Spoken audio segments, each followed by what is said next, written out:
কথা।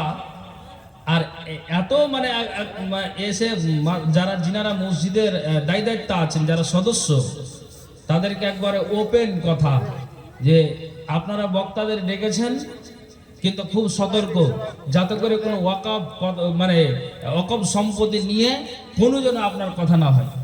একবারে এরকম পরিষ্কার কথা। চতুর্দিকে আপনার প্রশাসনকে দাঁড় করিয়ে কালকে জলসা হয়েছে। আছেন কোনখানে আপনি?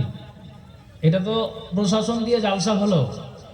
বাংলাদেশে গতবার যখন যাই, তো পুরো আপনার প্রশাসন দিয়ে প্রত্যেক জালসাতে আপনারা দেখেন না ইউটিউব চ্যানেলে, ফেসবুকে, যে বাংলাদেশের যে প্রান্তে জালসা হোক, যেই জেলাতে, যে গ্রামই হোক, ওদের প্রশাসন আছে না নাই?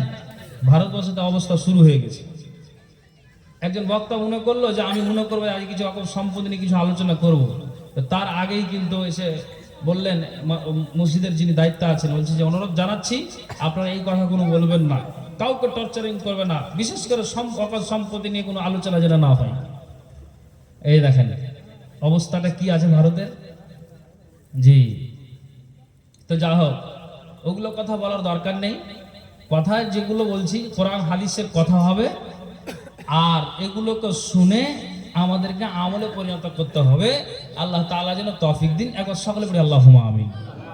মাশাআল্লাহ। কথা বুঝার চেষ্টা করতে হবে।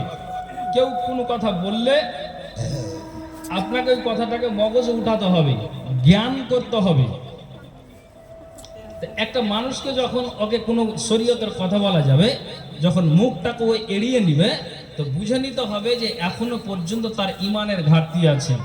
আর এই ঈমানের ঘাটতি থাকার কারণে তার ভিতরে, তার মগজে ওই ইসলামের জ্ঞান ঢোকে না।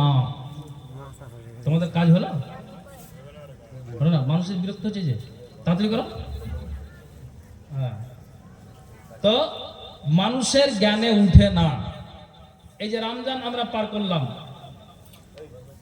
রমজান যে গত করেছি, তো একটা লোকের মসজিদ, মানে বাড়ি থেকে মসজিদ ওর যদি ও 5টা ধাপ দেয়, তাহলে ও মসজিদ যেতে পারবে। আর ওর বাড়ি থেকে জুমা মসজিদটা মোটামুটি কাছাকাছি 300 মিটার হবে। তো পার্শ্বে ওয়াক্তিয়া মসজিদ, বাড়ির একবারে নাগালে। তো ওকে জিজ্ঞেস করছি যে বাড়ির পাশে মসজিদ, তো তুমি 5 ওয়াক্ত নামাজ রমজান মাসে আসছো, তারাবি পড়ছো, বাড়ি থেকে মসজিদ, জুমা মসজিদ আসছো, 300 মিটার কাছাকাছি হবে, তো কি বাবা ওখানে পড়লে তো হবে? তোমাকে কোনো মুলি বলেছে যে জুমা মসজিদে যেতে গেলে 300 মিটার হেঁটে আমার ওই মসজিদের নেকি বেশি হবে?